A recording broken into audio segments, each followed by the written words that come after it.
আসসালামু আলাইকুম প্রিয় দর্শক, অন্য মঞ্চে আলোচনায় আপনাদের সকলকে আমন্ত্রণ জানাচ্ছি। নমস্কার, আমি তরুণ ঘোষ। বাংলাদেশের লোকেদের হালচাল দেখে না আমার মাঝে মাঝে মনে হয় আমি পাগলাগারদ থেকে একবার ঘুরে আসি। এই যে আপনাদের টাকলা ফুয়াদ, তিনি স্বপ্ন দেখেন কাশিমপুর কারাগারে শেখ হাসিনার ফাঁসি হচ্ছে। তিনি নিজেকে ব্যারিস্টার হিসেবে মানে করেন। আবার তিনি এও একটা বক্তৃতা ছেড়েছেন যে রয়টার্স নাকি বট বাহিনী। তো আমি এর কথাবার্তা শুনে আমি ভাবলাম না হয় ও পাগল হয়েছে আর নইলে পরে আমি পাগল হয়েছি। তার বাংলাদেশের কথা তো সরকারের কথা ছেড়েই দিলাম, সাধারণ মানুষ নয় জানলো না।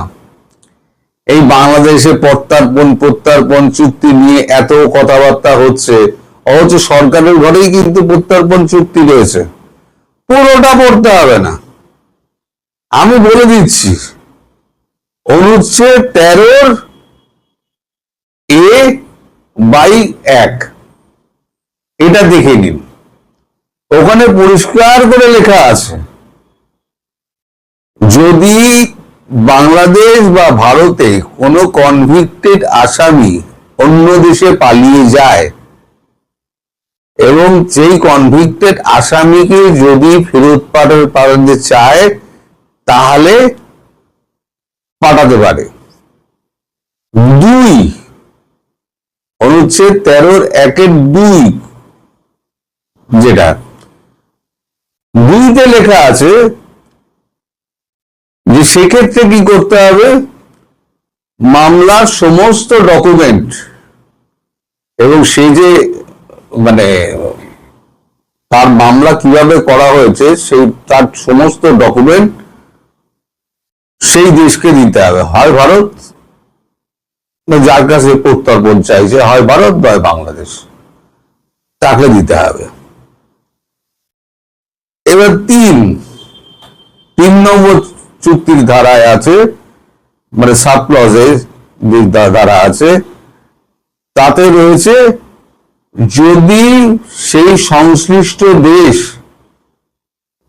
যদি মনে করে যে তাকে ফাঁসির কাঠে ঝোলানো হবে না বা তার মৃত্যুদণ্ড দেওয়া হবে না, এরম যদি নিশ্চয়তা পাওয়া যায় তাহলেই একমাত্র বন্দি বিনিময় হতে পারে।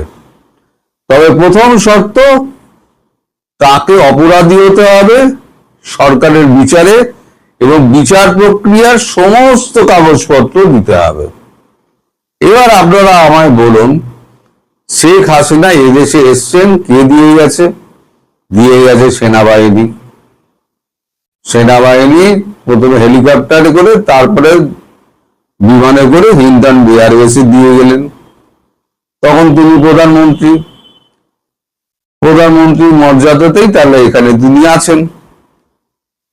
এটা আমি প্রথম বলেছিলাম যে সর্বদল বৈঠক ডাকা হয়েছে, প্রথম আমি কিন্তু ব্রেক করেছিলাম এটা, তারপরে জানা গেল সবাই লিখলো সর্বদল বৈঠক। আর একটা সর্বদল বৈঠক হতে পারে,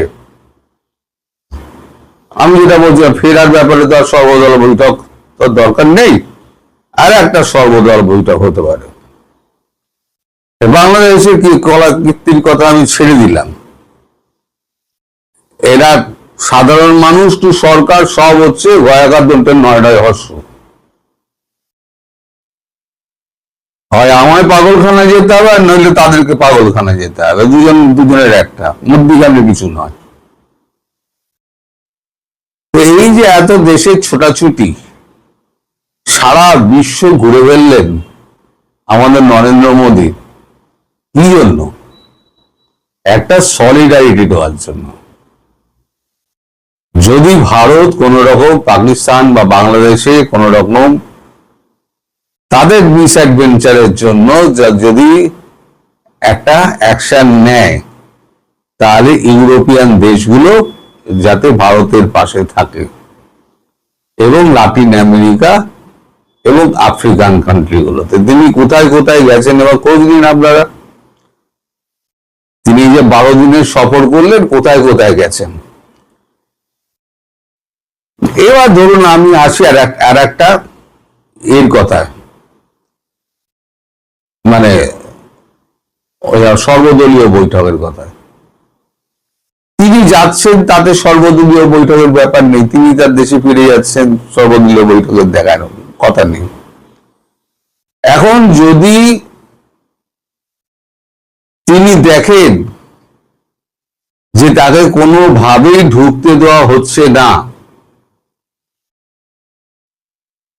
তিনি তো আর ধাক্কা মেরে ভেঙে ঢুকবে না, আর ভারতবর্ষ সেভাবে ছাড়বেও না। পরিষ্কার কথা, সেভাবে ছাড়বে না। ভারতবর্ষ তার নিরাপত্তা নিশ্চিত করে তবে ছাড়বে। তা ভারতবর্ষ মোটামুটি ভেতরে ভেতরে কাজ করছে। আমি আপনাদের একটা প্রশ্ন করি, এর জবাব আপনারা দেবেন। শেখ হাসিনা আমাদের দেশে এখনো প্রধানমন্ত্রী মর্যাদায়, এবং আমরা তাকে ম্যাডাম প্রাইম মিনিস্টার বলি, এবং সবাই তাকে প্রধানমন্ত্রী হিসেবেই তাকে রেখে দিয়েছে। তার পেছনে মাসে আমাদের খরচা হয় 35 কোটি টাকা, সমস্ত খরচ নিয়ে, তার স্টাফ, তাদের বেতন, তার খাওয়া দাওয়া, তার চলাফেরা, তার সমস্ত চিকিৎসা সমস্ত কিছু নিয়ে মাসে 35 কোটি টাকা আমাদের খরচা হয়। আমি খরচার কথা বলছি না, আমি বলছি একটা প্রধানমন্ত্রীর যে খরচ হয় প্রতিদিন, আমাদের প্রধানমন্ত্রী হয়তো তার থেকে একটু বেশি, তার স্টাফ বেশি, তার খরচ একটু বেশি, আর শেখ হাসিনা স্টাফ কম, তার খরচা কম। যদি 3 গুণ স্টাফ হয় তাহলে নরেন্দ্র মোদীর মতোই হয়ে যাবে, কারণ নরেন্দ্র মোদী যা খান তা সেই একই খাবার তো তিনি খান, কেউ তো আর বেশি কম খাওয়ার ব্যাপার নেই, দুজনেরই বয়স হয়েছে। তো এখন তিনি যদি, এটা আমার কথা, মানে আমি বলছি এটা হাইপোথেটিক্যালি, তিনি যদি মনে করেন যে আমি তো বাংলাদেশে ঢুকতে পারছি না, তিনি প্রধানমন্ত্রী হিসেবে ভারতবর্ষকে একটা চিঠি দিলেন যে আমি দেশের প্রধানমন্ত্রী, আমাকে মৌলবাদী দল এবং তার সঙ্গে মিলিত হয়েছে একটি রাজনৈতিক দল, দুজনে মিলে আমাকে সরকার থেকে উচ্ছেদ করেছে, সেনাবাহিনী কোনো মতে আমাকে এখানে রেখে দিয়ে গেছে। 1971 সালে আপনারা আমার গণতান্ত্রিক রাষ্ট্র বাংলাদেশ ভারত স্বাধীন করে দিয়েছিল। 2024-এ আবার পরাধীন হয়ে গেছে। আমাকে আমার স্বাধীন বাংলাদেশে ফিরিয়ে দিন। 10 লাইনের একটি চিঠি দিয়ে দেন। ভারত তো ওঁত পেতে বসে আছে। এই যে মোদীজি বিশ্ব ভ্রমণ করছে, সেটা কি জন্য? সেটা করছেন এই জন্য যে যদি পাকিস্তান এবং বাংলাদেশের ওপরে কোনো অ্যাগ্রেসিভ অ্যাটিটিউড ভারতবর্ষ দেখায়, তাহলে অ্যাটলিস্ট ইউরোপিয়ান ইউনিয়ন, ব্রিটেন, আপনার লাতিন আমেরিকা এবং আফ্রিকান কান্ট্রিগুলো যাতে ভারতবর্ষের পাশে থাকে। ইন্ডিয়া, চায়না, রাশিয়া তো আছেই, ছেড়ে দিন। আমাদের পেছনের দেশগুলো আমাদের সঙ্গে আছে, ভিয়েতনাম থেকে ফিলিপিন্স অব্দি সমস্ত আমাদের সঙ্গে রয়েছে। সেদিকে তো ইন্দোনেশিয়া গেছিলেন, দেখলেন তো আমাদের প্রধানমন্ত্রী কি সম্মান পেলেন। তো যাই হোক,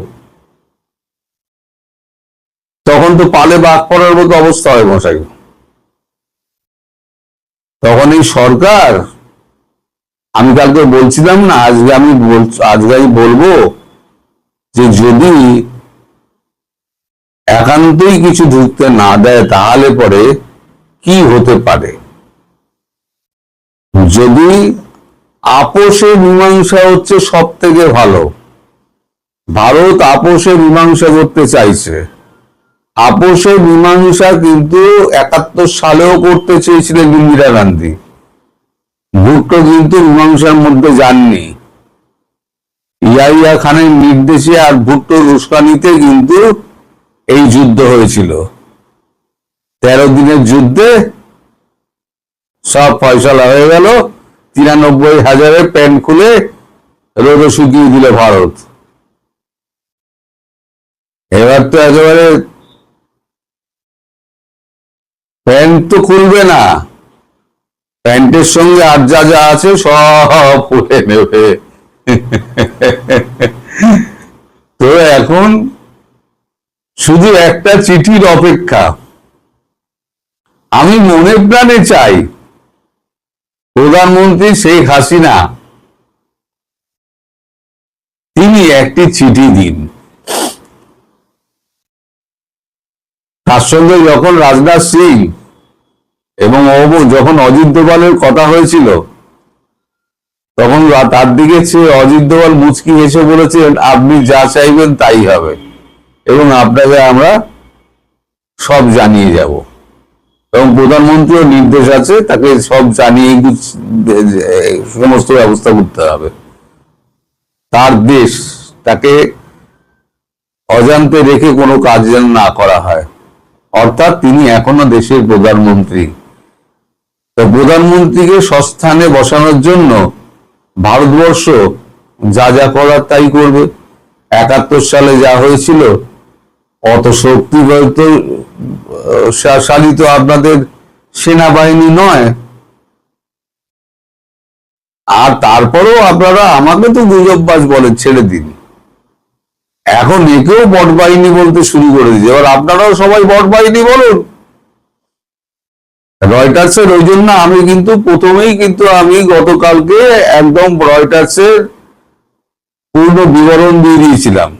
তার স্থাপনা কবে হয়েছিল, কি করেছিল, তার নাম কি, চেয়ারম্যান কি, তার অফিস কোথায় আছে, তার কদিন ধরে ইন্টারভিউ নিয়েছে, সব আমি দিয়ে দিয়েছিলাম। তারপরে বলছে বট বাহিনী। তো তারা তো আমাকে তো গুজববাজ বলবেই।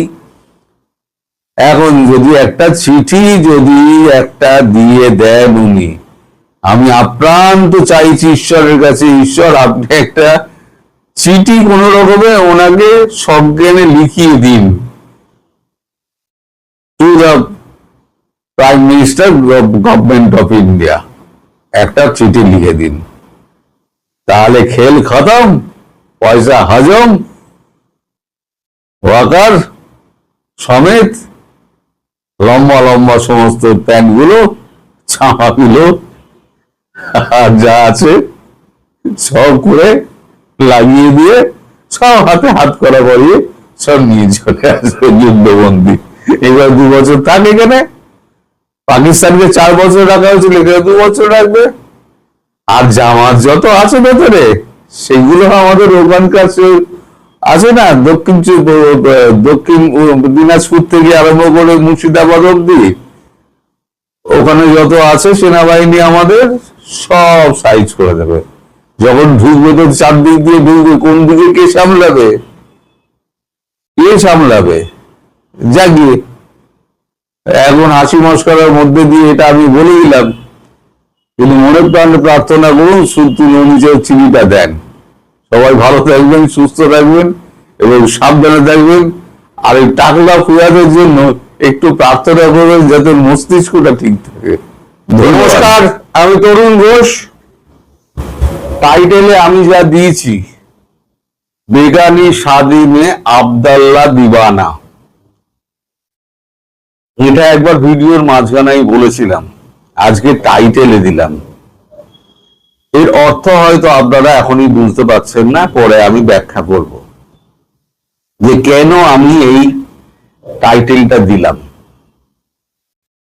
এখন বেগানি স্বাদী কাদের হচ্ছে, সেটা হচ্ছে আন্তর্জাতিক সমস্ত সংগঠন, দেশ, যেমন চীন আছে, ভারত আছে, রাশিয়া আছে, আমেরিকা আছে, এর মধ্যে ইউরোপিয়ান কিছু দেশ রয়েছে যারা এই স্বাদীর মধ্যে আছে, যাদের মধ্যে স্বাদী হচ্ছে। এক হচ্ছে ভারত, চীন, রাশিয়া, আমেরিকা, আর বাকি হচ্ছে সমস্ত ইউরোপিয়ান কান্ট্রি। সবটাই কিন্তু বাংলাদেশকে ঘিরে এবং শেখ হাসিনাকে ঘিরে। এখন আপনাদের মনে থাকতে পারে যে ডক্টর ইউনূস যখন এখানে এসেছিলেন, প্রধানমন্ত্রীর সঙ্গে 10 মিনিটের একটা সাক্ষাৎ হয়েছিল। তার প্রথম দাবি ছিল শেখ হাসিনার প্রত্যর্পণ। তখন মোদিজি বলেছিলেন ওইটা বাদ দিয়ে আপনি বাকিটুকু বলুন। বাকিটুকু বলার আর কেউ ছিল না, 10 মিনিটের মধ্যে মিটিং খতম। উনি বেরিয়ে চলে গেলেন হাত টাত মিলিয়ে। তারপরে পিছনে লাগলেন খলিলুর রহমান। তিনি বারবার আবেদন নিবেদন করলেন। তারপর প্রথমে ডসিয়ার পাঠানো, তারপর হচ্ছে গিয়ে আপনার চিঠির পর চিঠি, কি না শেখ হাসিনাকে প্রত্যর্পণ চাই। ভারত বরাবরই বলে দিয়েছিল যে শেখ হাসিনাকে, মানে পক্ষান্তরে বলেছিল, সরাসরি বলেনি আমরা ভেবে দেখছি, আমরা খতিয়ে দেখছি। ভারত সরাসরি কখনো বলে না, এই সমস্ত বলে কিন্তু কাটিয়ে দিচ্ছিল। তখন এটা ছিল জনগণকে খুশি করার জন্য, ভেতরে কিন্তু দম নেই। আচ্ছা, শেখ হাসিনার কাফন দাফন হয়ে গিয়েছে, তার দিল্লিতে কাফন দাফন হয়ে গিয়েছে, আওয়ামী লীগ নিষিদ্ধ হয়ে গিয়েছে, এই সমস্ত বলার পর যখন শেখ হাসিনা যখন বললেন যে আমি মাথা উঁচু করে দেশে ফিরব এবং কনফার্ম ডেট বললেন যে এই বছরের ডিসেম্বরের মধ্যেই ফিরব, তখন সব অন্তরাত্মা কেঁপে গেল। আমাদের তো ভক্কিবাজি সব শেষ হয়ে গেল। এখন যাকে আমরা প্রত্যর্পণ চাইছি তিনি নিজেই প্রত্যাবর্তন করছেন, তাহলে এখন কি করা যায়? আমি বলেছিলাম না একবার, বহু আগে, আপনাদের স্মরণে থাকবে কি থাকবে না আমি জানি না, যে অনুপস্থিত শেখ হাসিনা উপস্থিত শেখ হাসিনার থেকে অনেক বেশি ভয়ঙ্কর। তিনি এখানে বসে কি গুটি চালছেন, কি করছেন, সেগুলো তিনি সব জানেন। তিনি তো বসে নেই, তিনি নিজে বলেছেন আমি এতগুলো দেশ চালিয়েছি, এই এত বছর দেশ চালিয়েছি, এত দেশের সঙ্গে আমি আমার সুসম্পর্ক রেখে চলেছি। তো সে এখানে চলে এসছেন। তারপরে মোদিজির এরকম বিশ্ব ভ্রমণ এবং আমেরিকা নরম হয়ে যাওয়া অবস্থা। আমেরিকা চাইলে কিন্তু একেবারে পায়ে পড়ে যাবে, এরকম অবস্থা। একমাত্র সফট কর্নার হচ্ছে গিয়ে বাংলাদেশ। এখন যখন সারা বিশ্ব শেখ হাসিনার পক্ষে এবং ভারত যখন শেখ হাসিনার পক্ষে, তার ফিরে যাওয়ার পক্ষে, একটা কথা আমরা বলেছিলাম, আমি বলেছিলাম যে ভারতের অভ্যন্তরে একটা আলোচনা হয়েছে, এখানে তো সর্বদলীয় মিটিং ডাকার দরকার নেই, তার থাকার ব্যাপারে সর্বদলীয় মিটিং ডাকার ব্যাপার ছিল। তার দেশ, তিনি ফিরে যেতে চান, তাহলে আমাদের সর্বদল মিটিং করার তো কোনো দরকার নেই। এই যে রয়টার্স যে রিপোর্টটা বার করলো, রয়টার্স কিন্তু আমাদের প্রতিনিধিকেও ফোন করেছিলেন, বিদেশ দপ্তরের প্রতিনিধিকে। তারা বলেছে ভারতের পক্ষ থেকে এই ব্যাপারে কোনো প্রতিক্রিয়া জানানো হবে না, কোনো দপ্তর থেকে কোনোভাবেই প্রতিক্রিয়া জানানো হবে না। ফলে রয়টার্স বুঝে গিয়েছে যে এখানে তোরে লাভ নেই। এবার তিনি বাংলাদেশ কর্তৃপক্ষকে ধরলেন। রয়টার্সের 7 দিনের প্রচেষ্টা এই কপিটা নিয়ে, যে 7 দিন ধরে তারা বিভিন্ন ব্যক্তিকে ফোন করেছেন, ফোন করে বোঝার চেষ্টা করেছেন যে শেখ হাসিনা ফিরলে পরে তাদের কি বক্তব্য, কিন্তু কেউ কোনো কথা বলেননি। কথা বলেননি একটাই কারণে, কারণ ভয় গ্রাস করছে আস্তে আস্তে। ডিসেম্বর বলছেন না উনি, ডিসেম্বরটা উনি মাথায় ঢুকিয়ে দিচ্ছেন। তার মধ্যে দেখবেন ডিসেম্বর করে সবাই যখন প্রস্তুত হবে, তার মধ্যে ঝপ করে একদিন ঢুকে পড়বেন। মিলিয়ে নেবেন আমার কথা। তো তখন এই বাহাদুররা যাবে কোথায়? আপনারা যদি ইউটিউব সার্চ করেন যে বেগানি শাদি মে আব্দুল্লাহ দিওয়ানা সং, একবার সার্চ করে দেখুন, বেগানি শাদি মে আব্দুল্লাহ দিওয়ানা সং বলে লিখুন। লিখলে যে গানটা আপনারা পাবেন, সেই গানটাতে পরিস্থিতি পুরো ব্যাখ্যা হয়ে গিয়েছে যে কেন আমি এটা বললাম। এটা আপনারা খুঁজে বার করুন, না পারলে আমার লিখবেন, তখন আমি আপনাদের বলে দেবো যে বেগানি স্বাধীন আব্দুল্লাহ দিওয়ানা আমি কেন বললাম। তো এখন শেখ হাসিনা তো পুরোপুরি তৈরি হয়ে গিয়েছেন, বিদেশের সমস্ত শক্তিগুলোর সঙ্গে তার টেলিফোনিক কনভারসেশন হয়েছে, এবং উনি আমার অনুরোধ মেনে একবার আমাকে টেলিফোন করতে বলেছিলেন ইন্টারভিউয়ের জন্য, কিন্তু আমি আর সময় পাইনি যে তার টেলিফোনটা আমি করব, মানে তাকে টেলিফোন করে তার ফোনটা আমি রেকর্ড করব। কারণ আমি যখন করি তার টেলিফোন তখন ব্যস্ত থাকে, তারপর আমিও ভুলে যাই, সেটা করতে গিয়ে আর হয়নি।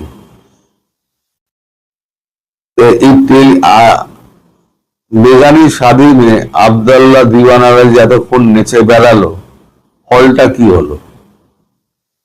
ফলটা হলো অশ্বডিম্ব। এখন আমি অনেকদিন আগে আবার একটা ভিডিওতে বলেছিলাম, হ্যাঁ বললেও মুশকিল, না বললেও মুশকিল। এখন ফাটা বাঁশে আটকে গিয়েছে বিএনপি সরকার এবং তারেক রহমান, মুখ দিয়ে রা বেরোচ্ছে না। আরে সংসদে দাঁড়িয়ে যখন বলছে কাফন দাফন হয়ে গিয়েছে, তাহলে বলতেই পারে আমরা দেশে ফেরাবো না, বলতে তো পারে আমরা দেশে ফেরাবো না। আসলে তারা জানে শেখ হাসিনা যেদিন দেশে ফিরবেন, সেদিন না সেনাবাহিনী কাজ করতে পারবে, না পুলিশ, না এই চ্যাংড়াগুলোর দল। ও তো ক্রমশ মার খেয়ে এখন তো ভীতু হয়ে গেছে। সাধারণ মানুষ তারা যা পাগলের মতো ছুটবেন এয়ারপোর্টের দিকে, বা যদি খবর পান কোন স্থলপথের দিক দিয়ে ঢুকছেন, তারপরে সেখানে দেখবেন তার বাড়ি ফিরতে 12 ঘন্টা লেগে যাবে। সেটা কিন্তু হতে যাচ্ছে, আপনারা মানুষ চোখে দেখতে পাবেন। এই যে দীর্ঘ 2 বছর ধরে আমি কথা বলে যাচ্ছি, অনেক আমাকে নেগেটিভ মন্তব্য শুনতে হয়েছে, আমিও তাও থামিনি, কারণ আমি জানতাম সত্যিটা, যে এটাই একদিন হবে, ভারতবর্ষ এটাই করবে। এখন আমাদের দিকে এখানে 185 কিলোমিটার বাকি আছে বেড়া লাগাতে, সেটা সরকার বলছে, বিএসএফ বলছে যে এখন চূড়ান্ত পদ্ধতিতে কাজ চলছে, আর হয়তো বড়জোর 15 দিন থেকে 1 মাস লাগবে। আর যে সমস্ত অঞ্চলে আপনার মানে হয়নি, বেড়া লাগানো হয়নি, যেমন বন, তারপর নদী, জলাশয়, ডোবা, এই সমস্ত অঞ্চলে বিশেষ ব্যবস্থা করা হবে। সেটা একটা ভিডিও বার্তা দিয়েছেন আমাদের স্বরাষ্ট্রমন্ত্রী অমিত শাহ।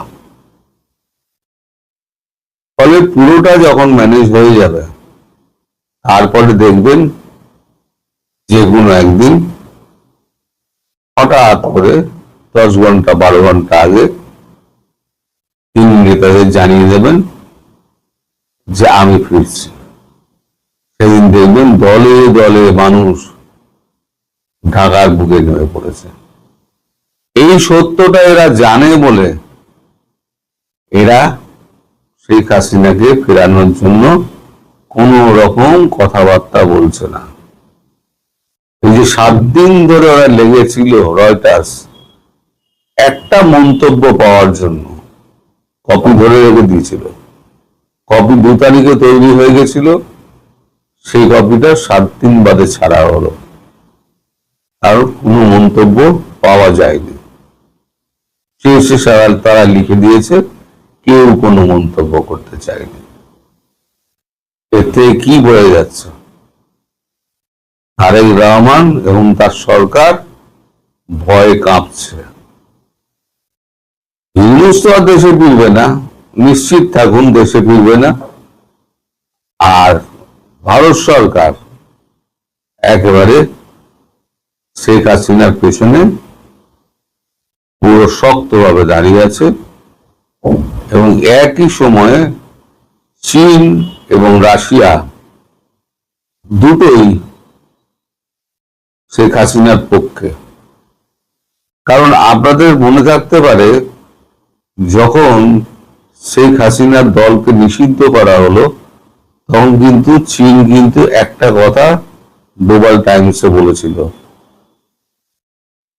যে কোনো দলকে নিশ্চিহ্ন করে মানে নিষিদ্ধ করে রাজনৈতিক চলতে পারে না। আর নিজের দেশে কি হচ্ছে না হচ্ছে সেটা পরের কথা, কিন্তু বাকতাল্লা করার সময় কিন্তু বাকতাল্লা দিয়ে দিয়েছে। অর্থাৎ আমি হাসিনার পক্ষে, হাসিনার বিরুদ্ধে, আওয়ামী লীগের বিরুদ্ধে যে অ্যাকশনটা নেওয়া হয়েছে তা আমি তার বিরোধিতা করছি। ফলে চীন যে আপনাদের এসে সাহায্য করবে ভুলে যান, কারণ চীন চায় না ভারতকে ছড়াতে। রাশিয়া তার সঙ্গে আছে, সে খুব বুদ্ধিমান, অত্যন্ত চালাক, সে আড়ালে খেলে, সে কখনো সামনে আসবে না, এগিয়ে এসে আপনাকে সাহায্য করবে না। আর পাকিস্তান, তার তো অবস্থা খুবই খারাপ। একবার পাকিস্তানের একবার সার্চ করে দেখবেন, পাকিস্তান নিউজ সার্চ করলেই বুঝতে পেরে যাবেন যে পাকিস্তানের কি অবস্থা, সোশ্যাল মিডিয়া গুলো কি বলছে। গভর্নমেন্ট কি বলছে সেটা বড় কথা না, সোশ্যাল মিডিয়া কি বলছে আপনারা সবাই লক্ষ্য রাখুন। এবং আমার কথা যে অক্ষরে অক্ষরে মানে ফলতে চলেছে, সেটা কিছুদিনের মধ্যেই আপনারা বুঝতে পারবেন। সবাই ভালো থাকবেন, সুস্থ থাকবেন এবং সাবধানে থাকবেন। নমস্কার।